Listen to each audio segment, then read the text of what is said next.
Hi friends, welcome to my channel. ఈరోజైతే carrot halwa చేశానండి. ఎంతో టేస్టీగా ఉంది. ఈ విధంగా ఒక్కసారి ట్రై చేయండి. డెఫినెట్గా సూపర్గా ఉందని నాకు కామెంట్ అయితే చేస్తారు. ఇదైతే నేను కోవా వేసి మరీ చేశానండి, నార్మల్గా చేయలేదు. వీడియో మొత్తం స్కిప్ చేయకుండా చూడండి, మీకైతే అర్థమైపోతుంది. ఇప్పుడైతే మనం వీడియో ప్రాసెస్లోకి వెళ్ళిపోదాం.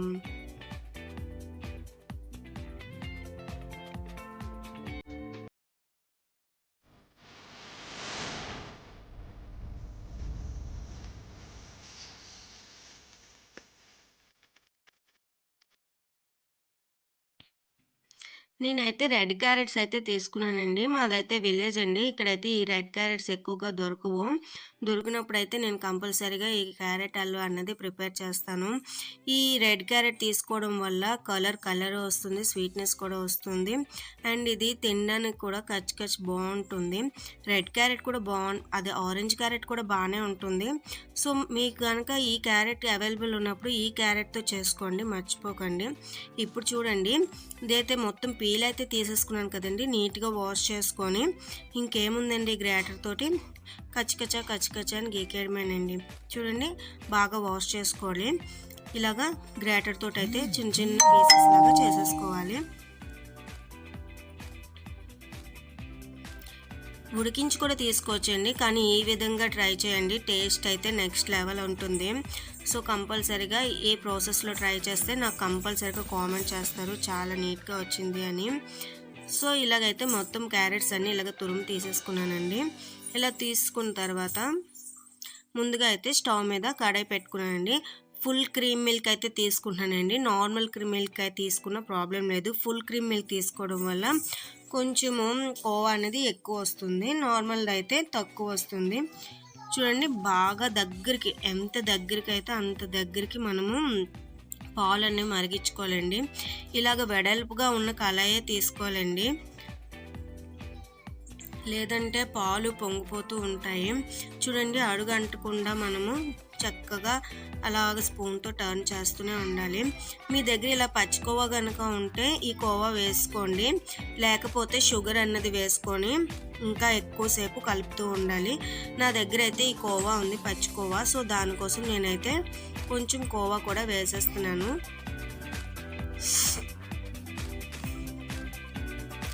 ఈ కోవా మొత్తం మెల్ట్ అయ్యి బాగా ఈ పాలు చాలా దగ్గరికి అవ్వాలండి. అంతేనండి, కోవా అయిపోతుంది. ఇందులో నేను షుగర్ ఏమీ వేయలేదు. చూడండి, ఎంత దగ్గరికి ఎంత బాగా వచ్చింది కదండి కోవాలాగా. అంతే, నేను ఇంకేం ప్రాసెస్ లేదు, చాలా ఈజీ. ఇంట్లోనే మనం అన్నీ ప్రిపేర్ చేసేసుకోవచ్చు.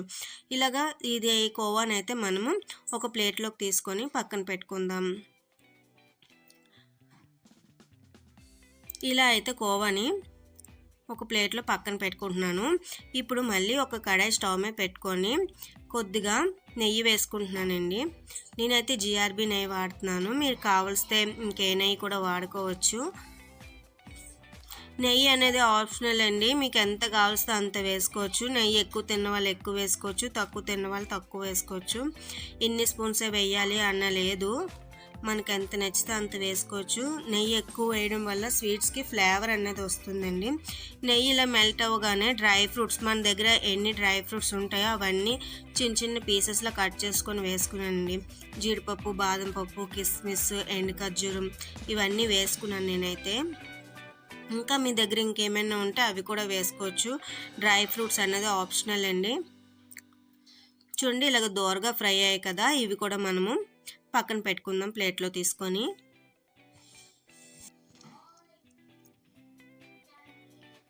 ఇప్పుడు ఇదే కడాయిలో మనం ముందుగా తురుము పెట్టుకున్నాం కదండి, క్యారెట్ తురుము. ఆ తురుమును వేసుకొని పచ్చివాసన పోయేంత వరకు బాగా ఫ్రై చేసుకోవాలి. నెయ్యి అనేది మొత్తము ఆ క్యారెట్కి బాగా పట్టాలండి. ఇలా పట్టిన తర్వాత దగ్గరికి అయింది కదా, ఇప్పుడు ఇందులోనే కొద్దిగా మనకి పంచదార ఎక్కువ తినేవాళ్ళు కొంచెం ఎక్కువ వేసుకోవచ్చు, లేదనుకున్న వాళ్ళు ఒక కప్ వేసుకుంటే సరిపోద్ది. మా ఇంట్లో పంచదార ఎక్కువ తింటారు, సో దానికోసం నేనైతే కొంచెం ఎక్స్ట్రా వేసాను. చూడండి, ఈ పంచదార కూడా మెల్ట్ అయ్యి మళ్ళీ కుక్ అవుతుంది. ఆ వాటర్ కూడా పీల్చేసుకోవాలన్నమాట క్యారెట్, అప్పుడు మనకి ఆ క్యారెట్ హల్వా అవుతుందన్నమాట. చూడండి మనం షుగర్ వేసాం కదా, ఆ షుగర్ నుంచి వాటర్ కూడా వస్తుంది. చూడండి ఇలాగ దగ్గర పడ్డది కదా, చూడండి కడాయికి సైడ్ అవుతుంది కదా. ఇప్పుడైతే అయిపోయినట్టే. మనం ముందుగా ప్రిపేర్ చేసుకున్నాం కదా, అదేనండి కోవా. ఆ కోవాని కూడా లాస్ట్లోని కలుపుకోవాలండి. ఈ కోవా కలుపుకోవడం వల్ల క్యారెట్ హల్వాకి నెక్స్ట్ లెవెల్ అండి. నేను మీకు అదే మీకు ముందు కోవా వద్దనుకుంటే ముందుగా మీరు నార్మల్ హల్వా వచ్చింది కదా, అలాగ తినేసినా బాగానే ఉంటుంది. ఈ కోవా వేసుకోవడం వల్ల టేస్ట్ అనేది చాలా సూపర్గా ఉంటుందండి. ఒకసారి ఈ విధంగా ట్రై చేయండి, మర్చిపోకండి. అలాగే మనం ముందుగా ఫ్రై చేసి పెట్టుకుని డ్రై ఫ్రూట్స్ అన్నీ కూడా వేసుకొని కలిపేసుకుందాము. అంతేనండి, ఎంతో టేస్టీగా ఉండే క్యారెట్ హల్వా రెడీ అయిపోయింది. ఇప్పుడైతే మనం సర్వ్ చేసుకొని తినేయడమే. పిల్లలైతే చాలా ఇష్టంగా తింటారు, బయటవైతే అసలు అడగరు. సో కంపల్సరీగా ఇంట్లోనే ప్రిపేర్ చేసి అన్నీ పెట్టండి, చాలా ఇష్టంగా తింటారు. చూడండి ఇలాగ సర్వింగ్ ప్లేట్లో తీసుకున్నాను కదా, దీనికి కొంచెం లైట్గా గార్నిష్ కోసం నేనైతే జీడిపప్పు అనేది వేసుకుంటున్నాను. ఇవన్నీ ఆప్షనల్ అండి, మీకు కావాల్సితే వేసుకోవచ్చు, లేకపోతే లేదు. ఓకేనండి, ఈ క్యారెట్ హల్వాతో ఈరోజు మీరైతే ఎంజాయ్ చేయండి. నెక్స్ట్ వీడియోలో మళ్ళీ కలుద్దాం. Bye bye.